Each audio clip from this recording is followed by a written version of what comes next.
मंगल ग्रह पर जाना हम इंसानों का एक बहुत ही महत्वपूर्ण मिशन बन गया है। जैसे जैसे पृथ्वी पर इंसानों की संख्या बढ़ती जा रही है, वैसे वैसे धरती पर मौजूद रिसोर्सेज और लैंड एरिया कम होता जा रहा है। सिर्फ इतना ही नहीं, पृथ्वी पर पॉपुलेशन का लेवल बहुत तेज गति से ऊपर जा रहा है। ऐसे में अगर हमने किसी और सेलेस्टियल बॉडी को अपना घर नहीं बनाया तो भविष्य में हमें काफी सारी दिक्कतों का सामना करना पड़ सकता है। यही कारण है कि पिछले कुछ दशकों से वैज्ञानिक ब्रह्मांड में ऐसे ग्रहों को ढूंढने की कोशिश कर रहे हैं जो हमारी पृथ्वी के जैसे हैं और जिन पर हम भविष्य में अपनी कॉलोनी बना सकें। हमारे सौर मंडल में भी ऐसी बहुत सारी जगह मौजूद हैं, जैसे कि हमारा खुद का चंद्रमा, मंगल ग्रह और शनि ग्रह का चांद टाइटन। वैज्ञानिक मानते हैं कि इन सभी पर बिना मॉडिफिकेशन के रहना बिल्कुल भी संभव नहीं है, क्योंकि ये अंतरिक्ष के बहुत ही एक्सट्रीम इलाकों में मौजूद हैं। हमारी मल्टीप्लैनेटरी बनने की शुरुआत हमारे चंद्रमा से होगी। ऐसा इसलिए है क्योंकि पृथ्वी और चंद्रमा के बीच की दूरी बहुत ही ज्यादा कम है, जिससे किसी भी मिशन को रिपीट करना वैज्ञानिकों के लिए थोड़ा आसान होगा। लेकिन वैज्ञानिक खुद ये बात मानते हैं कि उनका मुख्य टारगेट कोई और नहीं बल्कि मंगल ग्रह है। मंगल ग्रह पर इंसानी बस्तियां बसाने की बातें मुख्यतः साइंस फिक्शन की किताबों से आई थीं, लेकिन जैसे जैसे समय बीतता गया वैसे वैसे ये साइंस फिक्शन रियलिटी में तब्दील होता गया। फिर इलोन मस्क की कंपनी स्पेस एक्स ने सीधे मंगल पर इंसानों को ले जाने का प्लान बनाया और यहीं से शुरुआत हुई मल्टी प्लानेटरी स्पीसीज बनने की। अभी भी हम मंगल ग्रह तक नहीं पहुंचे हैं और ऐसा करने के नजदीक भी नहीं हैं, लेकिन इसके लिए प्रयास तो जरूर किए जा रहे हैं। इन्हीं में से एक प्रयास का नाम है द क्यूरियोसिटी रोवर। ये मंगल ग्रह पर भेजे जाने वाले कुछ सबसे फेमस अंतरिक्ष यानों में से एक है, जिसने वैज्ञानिकों को मंगल के बारे में बहुत ही महत्वपूर्ण जानकारियां दी हैं। दोस्तों, आज के इस वीडियो में हम आपको इसी अंतरिक्ष यान की पूरी जर्नी के बारे में बताने वाले हैं। इसकी जर्नी के साथ साथ आपको मंगल ग्रह के बारे में भी बहुत सारी जानकारी मिलती रहेगी, इसीलिए इस वीडियो को अंत तक देखते रहिए। क्यूरियोसिटी रोवर 6 अगस्त साल 2012 को मंगल की सतह पर लॉन्च हुआ था। इंटरेस्टिंग बात यह है कि जब यह स्पेसक्राफ्ट मंगल की सतह पर पहुंचा तब मंगल के ऑर्बिट में एक और स्पेसक्राफ्ट मौजूद था, जिसका नाम था रिकनेसेंस ऑर्बिटर। इस स्पेसक्राफ्ट ने क्यूरियोसिटी रोवर की एक तस्वीर भी ली थी, जिसे आप अपनी स्क्रीन पर देख सकते हो। इसके ऊपर ये गोल चीज असल में कुछ और नहीं बल्कि पैराशूट है। मंगल ग्रह का वायुमंडल इतना ज्यादा मोटा नहीं है, जिस वजह से किसी भी स्पेसक्राफ्ट को परफेक्टली लैंड कराने के लिए थ्रस्टर्स की जरूरत पड़ती है। ये थ्रस्टर जमीन पर उल्टा फोर्स लगाते हैं, जिससे स्पेसक्राफ्ट की रफ्तार कम हो जाती है और वो बहुत आराम से सतह पर लैंड हो जाता है। लैंड होने के कुछ ही मिनट बाद ये स्पेसक्राफ्ट आसपास के एरिया का एनालिसिस करता है। सिर्फ इतना ही नहीं, ये अपने सिस्टम डायग्नोस्टिक को भी चेक करता है और ये पता लगाता है कि ये मिशन को शुरू करने के लिए रेडी है या नहीं। वैज्ञानिकों ने इसे बहुत ही बारीकी से डिजाइन किया था, जिस वजह से इसने मंगल पर जाते ही अपने काम को शुरू कर दिया था। 6 अगस्त को लैंड होने के जस्ट अगले दिन यानी 7 अगस्त को ये अपना मास्ट डिप्लॉय करता है। अगर आपको नहीं पता तो बता दूं कि मास्ट स्पेसक्राफ्ट का एक पार्ट होता है, जिसमें बहुत सारे साइंटिफिक इंस्ट्रूमेंट और कैमरा अटैच्ड होते हैं। इन्हीं इंस्ट्रूमेंट्स के जरिए क्यूरियोसिटी रोवर मंगल पर रिसर्च करने वाला था। वो अपने इंस्ट्रूमेंट्स को पूरे एक दिन तक सेट करता रहा और 8 अगस्त साल 2012 को पहली तस्वीर खींचकर वैज्ञानिकों को भेजता है। दरअसल ये एक टेस्ट इमेज थी, जिससे वैज्ञानिक ये पता लगाना चाहते थे कि क्यूरियोसिटी रोवर का कैमरा और साइंटिफिक इंस्ट्रूमेंट्स सही से काम कर रहे हैं या फिर नहीं। इस तस्वीर को एक पैनारोमिक कैमरे द्वारा खींचा गया, जो बहुत ही वाइड एंगल तस्वीरें खींचता है। इसके जरिए वैज्ञानिक एक बहुत बड़े एरिया को एक छोटी सी इमेज में कैप्चर कर लेते हैं। क्यूरियोसिटी रोवर ने सिर्फ मंगल की तस्वीरों को ही नहीं लिया, बल्कि वहां पर जाकर उसने अपनी एक सेल्फी भी ली। इस तस्वीर को भी क्यूरियोसिटी रोवर ने वैज्ञानिकों को भेजा और ये तस्वीर अभी आप अपनी स्क्रीन पर देख सकते हो। इस तस्वीर को क्यूरियोसिटी में लगे हुए Mars and lens imager camera द्वारा खींचा गया था और ये पहली बार था जब किसी स्पेसक्राफ्ट ने मंगल ग्रह पर जाकर सेल्फी ली थी। तस्वीरों का सिलसिला खत्म होने के बाद अब क्यूरियोसिटी अपने असली काम की शुरुआत करता है। इस स्पेसक्राफ्ट को सबसे पहले मंगल ग्रह की मिट्टी का एक सैंपल कलेक्ट करना था। अगर आपको नहीं पता तो बता दूं कि किसी भी ग्रह की हिस्ट्री के बारे में जानने के लिए वैज्ञानिक उसकी मिट्टी और वहां पर मौजूद पत्थरों की पढ़ाई करते हैं। यही कारण था कि वैज्ञानिक मंगल ग्रह की मिट्टी को क्यूरियोसिटी रोवर द्वारा कलेक्ट करना चाहते थे। ये मिट्टी के सैंपल आगे चलकर वैज्ञानिकों के लिए बहुत ही ज्यादा जरूरी साबित होते हैं। क्यूरियोसिटी रोवर को एक ऐसे एरिया में उतारा गया था जहां पर वैज्ञानिकों को पानी मौजूद होने की आशंका थी। काफी सारी कैलकुलेशन और थ्योरी के मुताबिक मंगल ग्रह पर कुछ अरब साल पहले पानी मौजूद हुआ करता था, लेकिन क्यूरियोसिटी रोवर के लैंड होने से पहले ये सिर्फ महज एक थ्योरी ही थी। हालांकि साल 2012 में इसी स्पेसक्राफ्ट के जरिए वैज्ञानिकों ने मंगल ग्रह पर सेडिमेंट्री रॉक्स की खोज की। जब इन पत्थरों की स्टडी की गई तो उसके बीच में वाटर मॉलिक्यूल को पाया गया और ये बात कंफर्म हो गई कि एक समय पर मंगल ग्रह पर भी पानी मौजूद हुआ करता था। अब सुनने में भले ही ये छोटी सी बात लगे, लेकिन ये वैज्ञानिकों के लिए एक बहुत ही बड़ी डिस्कवरी थी। आज मंगल ग्रह पर पानी तो मौजूद नहीं है, लेकिन इसके पोल्स पर आज भी हम ये विशाल ग्लेशियर देख सकते हैं। ये बर्फ मुख्यतः कार्बन डाइऑक्साइड और वाटर से बनी हुई है, जो शायद भविष्य के इंसानों द्वारा इस्तेमाल की जा सके। मिट्टी के सैंपल्स कलेक्ट करने के बाद 12 अगस्त 2012 को क्यूरियोसिटी रोवर अपनी पहली ड्राइव लेता है। अभी तक वैज्ञानिक मंगल की सतह को एनालाइज कर रहे थे और मिट्टी के सैंपल्स कलेक्ट करके ये पता लगा रहे थे कि किस रफ्तार से क्यूरियोसिटी रोवर को मंगल की सतह पर चलाया जाए। इन सभी चीजों की एनालिसिस करना बहुत जरूरी होता है, क्योंकि जरा सी भी गलती होने पर अरबों डॉलर का मिशन फेल हो सकता है। क्यूरियोसिटी रोवर के पहियों को पहली बार टेस्ट किया जाता है और मात्र 4.5 मीटर की दूरी तय कराकर इसे वापस से रेस्ट पोजीशन पर ले आया जाता है। इस टेस्ट ड्राइव के बाद वैज्ञानिकों को ये पता चल गया था कि क्यूरियोसिटी रोवर के पहिए बिल्कुल सही तरह से काम कर रहे हैं और अब ये मंगल की सतह पर टहलने के लिए बिल्कुल रेडी है। इसके बाद 13 अगस्त 2012 को वैज्ञानिक इस स्पेसक्राफ्ट के जरिए बहुत ही जरूरी प्रोसेस की शुरुआत करते हैं। इस प्रोसेस को कहा जाता है लेजर जैपिंग। असल में वैज्ञानिक इस प्रोसेस के जरिए क्यूरियोसिटी में लगे हुए लेजर को एक पत्थर पर मारते हैं ताकि वो उसे सही से एनालाइज कर पाएं। इसके साथ ही चैम कैम नाम का एक कैमरा भी लगा होता है, जिसका काम होता है पत्थर की कंपोजिशन को रिकॉर्ड करना। चैम कैम का फुल फॉर्म होता है केमिकल कैमरा, यानी एक ऐसा कैमरा जो पत्थर की केमिकल कंपोजिशन को कैप्चर करने के काबिल हो। वैज्ञानिक जिस पत्थर को टारगेट कर रहे थे उसका नाम था कोरोनेशन।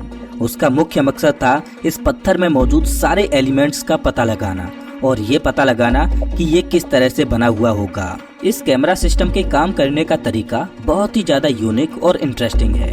क्यूरियोसिटी में लगी हुई लेजर को जब किसी पत्थर पर टारगेट किया जाता है तो उसके हाई एनर्जी की वजह से उस पत्थर का तापमान इंक्रीज होने लगता है। एक समय ऐसा आता है जब ये तापमान इतना ज्यादा हो चुका होता है कि पत्थर का टारगेटेड एरिया सॉलिड से प्लाज्मा में कन्वर्ट हो चुका होता है।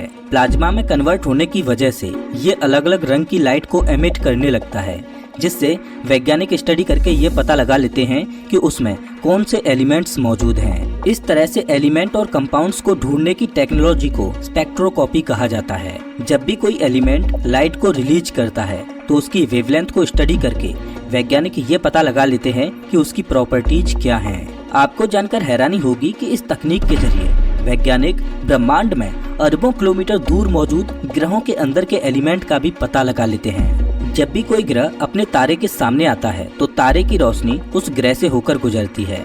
ये रोशनी उसके वायुमंडल में मौजूद एलिमेंट्स को लाइट रिफ्लेक्ट करने का एक मौका देती है और इसी रिफ्लेक्टेड लाइट के जरिए वैज्ञानिक एलिमेंट्स एंड कंपाउंड्स का पता लगा लेते हैं। कोरोनेशन को एनालाइज करने के बाद वैज्ञानिकों ने ये पता लगाया कि उसके अंदर सिलिकॉन, एल्यूमिनियम, मैग्नीशियम और आयरन मौजूद था। मंगल ग्रह पर लोहे की मात्रा बहुत ज्यादा है। आपको जानकर हैरानी होगी कि मंगल का लाल रंग भी असल में लोहे से ही आता है। आपने अपनी छोटी क्लास में रस्टिंग नाम के प्रोसेस के बारे में तो सुना ही होगा। जब भी ऑक्सीजन गैस आयरन के साथ केमिकल रिएक्शन करती है तो इससे आयरन ऑक्साइड नाम का एक केमिकल कंपाउंड बनता है। इसी केमिकल कंपाउंड को हम आम भाषा में जंग के नाम से जानते हैं। मंगल ग्रह पर भी यही आयरन ऑक्साइड भारी मात्रा में मौजूद है, जिससे हमें इसका रंग बिल्कुल लाल दिखाई देता है। हालांकि वैज्ञानिक मानते हैं कि पास्ट में ऐसा बिल्कुल भी नहीं था। पहले मंगल ग्रह नीले और भूरे रंग का रहा होगा, लेकिन कुछ जियोलॉजिकल प्रोसेस की वजह से धीरे धीरे इसका रंग बदलता गया। रंग बदलने के साथ साथ इस पर मौजूद पानी भी खत्म होता गया और अंत में ये एक बंजर ग्रह बनकर रह गया। क्यूरियोसिटी रोवर अपने 27वें दिन पर एक जियोलॉजिकल फॉर्मेशन की तस्वीर खींचता है, जो असल में कुछ और नहीं बल्कि सेडिमेंट्री रॉक सैंपल थे। इस जियोलॉजिकल फॉर्मेशन का नाम था सेडिमेंट्री कंग्लोमेरेट। इस पर स्टडी करने के बाद वैज्ञानिकों ने ये पता लगाया कि जिस एरिया में क्यूरियोसिटी रोवर रिसर्च कर रहा है वहाँ पर एक समय पर पानी मौजूद हुआ करता था। ये पानी एक जगह रुका हुआ नहीं था, बल्कि बिल्कुल पृथ्वी पर मौजूद नदियों की तरह ही बहता रहता था। इसी बहते पानी की वजह से हमें सेडिमेंट्री रॉक्स फॉर्म होते हुए दिखाई देते हैं, और ऐसा सिर्फ मंगल ग्रह पर ही नहीं बल्कि पृथ्वी पर भी देखा जा सकता है। इनफैक्ट ब्रह्मांड में अगर किसी भी ग्रह पर पानी बहेगा तो वहाँ पर सेडिमेंट्री रॉक्स जैसे ही पत्थर फॉर्म होंगे, जो एक बहुत ही इंटरेस्टिंग बात है। वैसे तो क्यूरियोसिटी रोवर ने ऑलमोस्ट हर एक दिन कुछ न कुछ नई रिसर्च की थी, लेकिन अगर हम उन सभी को इस वीडियो में जानने की कोशिश करेंगे तो ये वीडियो काफी घंटों लंबा हो जाएगा। चलिए जानते हैं इस अंतरिक्ष यान द्वारा की गई सबसे मेजर डिस्कवरीज के बारे में, जिसने हमारा मंगल ग्रह को देखने का नजरिया ही बदल दिया। डे 279। मंगल की सतह पर लैंड होने के 279 दिन बाद क्यूरियोसिटी रोवर मंगल के प्राचीन हैबिटेबल एनवायरनमेंट की खोज करता है। मैं जानता हूं कि आप में से बहुत सारे लोगों को इसके नाम को सुनकर ज्यादा कुछ समझ नहीं आया होगा, इसीलिए चलिए इसे थोड़ा गहराई में जानते हैं। असल में जब ये डिस्कवरी की गई थी तब क्यूरियोसिटी रोवर मंगल ग्रह के येलो नाइफ एरिया में मौजूद था। 12 मार्च 2013 को वैज्ञानिक इस एरिया की मिट्टी को कलेक्ट करते हैं। मिट्टी के अलावा वैज्ञानिक यहाँ पर मौजूद कुछ पत्थरों की भी जांच करते हैं, और जांच के रिजल्ट आने के बाद सबके होश उड़ जाते हैं। उनको ये पता चलता है कि क्यूरियोसिटी रोवर जिस एरिया में मौजूद है वो कुछ अरब साल पहले असल में एक फ्रेश वाटर लेक हुआ करती थी। जियोलॉजिकल प्रोसेस की वजह से इस झील का पानी तो एवेपोरेट हो गया, लेकिन अभी भी इसके पत्थरों में ऐसे सिग्नेचर मौजूद थे जिससे ये पता लगाया जा सकता था कि यहाँ पर पानी मौजूद था। सिर्फ इतना ही नहीं, इस खोज ने वैज्ञानिकों को ये भी सोचने पर मजबूर कर दिया कि क्या पास्ट में मंगल ग्रह पर जीवन मौजूद था। इस स्टडी के जरिए वैज्ञानिकों को ये पता चला कि एक समय पर मंगल ग्रह पर भी ऐसा एनवायरनमेंट हुआ करता था जिसमें माइक्रोबियल लाइफ सरवाइव कर सकती थी। ऐसा भी हो सकता है कि शायद मंगल ग्रह पर छोटे छोटे ऑर्गेनिज्म अरबों साल पहले रहा करते हों, लेकिन मंगल के बिगड़ते हालातों के चलते उनका खात्मा हो गया हो। अंतरिक्ष में कहीं भी जीवन ढूंढना हम इंसानों के लिए एक बहुत ही बड़ी बात होगी। आज तक हमने पृथ्वी के अलावा कोई भी ऐसा ग्रह नहीं ढूंढा है जिसमें कोई भी जीवित चीज मौजूद हो। ऐसे में अगर हमें भविष्य में मंगल ग्रह पर लाइफ होने के सैंपल्स मिल जाते हैं तो ये हमारे लिए एक बहुत ही बड़ी बात होगी। डे 330। अभी भी क्यूरियोसिटी रोवर येलो नाइफ बे एरिया में ही रहकर वहाँ की मिट्टी और पत्थरों पर रिसर्च कर रहा था। तभी उसको एक और सेडिमेंट्री रॉक मिलता है जिसमें पानी के बहुत ही शार्प और क्लियर सैंपल मौजूद थे। इससे वैज्ञानिकों को इस बात की श्योरिटी मिली कि सच में मंगल ग्रह पास्ट में पानी से भरा हुआ रहता था। अब शायद आपके दिमाग में ये सवाल आ सकता है कि मंगल ग्रह का इतना सारा पानी आखिर गया कहाँ? इसका जवाब बहुत ही आसान सा है। मंगल ग्रह का सारा पानी अंतरिक्ष में एवेपोरेट होकर चला गया। मंगल ग्रह के पास ना ही वायुमंडल है और ना ही एक स्ट्रॉन्ग मैग्नेटिक फील्ड। इन दोनों के ना होने की वजह से सूर्य से आने वाली हार्मफुल रेडिएशन मंगल की सतह को डायरेक्टली हिट करती है। इसके साथ ही सूर्य से निकलने वाली गर्मी इसकी सतह पर मौजूद पानी को गर्म कर देती थी, जिससे वो भाप में बदल जाता था।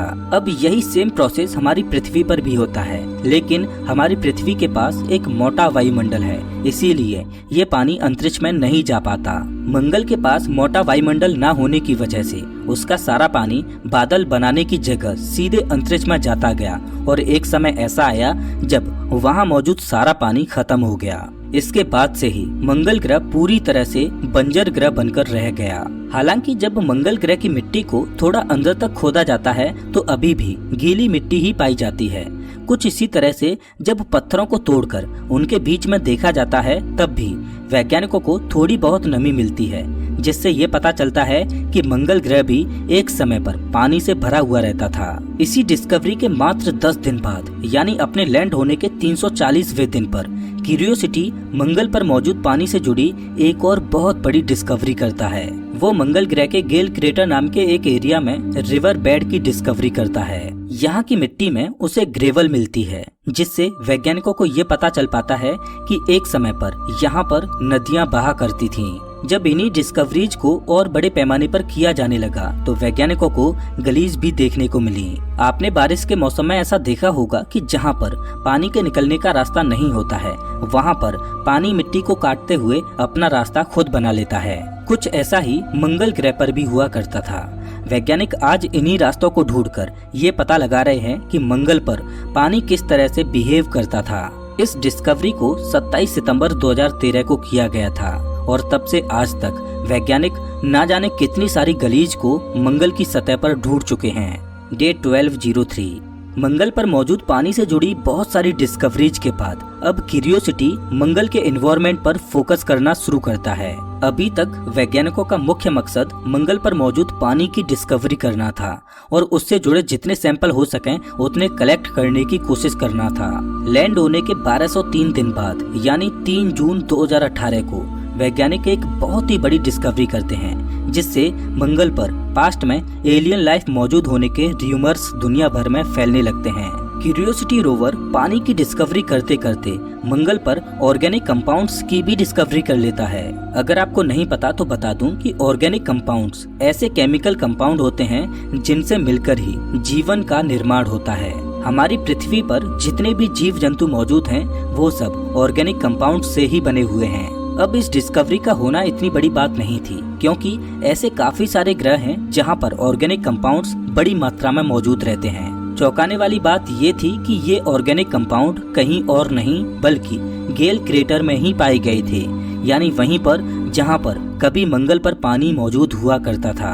वैज्ञानिक ऐसा मानते हैं कि ब्रह्मांड में अगर किसी भी ग्रह पर जीवन का निर्माण होगा तो वो ज्यादातर पानी के ही आसपास के एरिया में होगा। ऐसा इसलिए है क्योंकि पानी में सर्वाइवल के चांसेस हाई होते हैं। इसका सबसे अच्छा उदाहरण हमारी पृथ्वी पर ही मौजूद जीव जंतु हैं। हमारी पृथ्वी पर भी जीवन की शुरुआत कहीं और नहीं बल्कि समुद्रों से ही हुई थी। धीरे धीरे ये समुद्र में रहने वाले जीव जमीन पर आने लगे और फिर यही विकसित होते होते हम इंसानों में बदल गए। आज हम इंसान इस लेवल पर पहुंच चुके हैं कि हम अपनी हिस्ट्री के अलावा सौरमंडल में मौजूद बाकी ग्रहों की हिस्ट्री को भी एनालाइज करने की कोशिश कर रहे हैं। गेल क्रेटर में ऑर्गेनिक कंपाउंड मिलने के बाद इंटरनेट पर मंगल ग्रह पर जीवन मौजूद होने की काफी सारी अफवाहें फैलने लगी।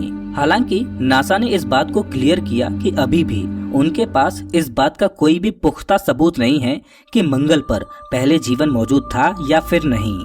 इसके करीब 600 दिन बाद यानी डे 1812 को क्यूरियोसिटी ने एक और बहुत बड़ी डिस्कवरी की, जो फिर से मंगल पर जीवन मौजूद होने की ओर इशारा कर रही थी।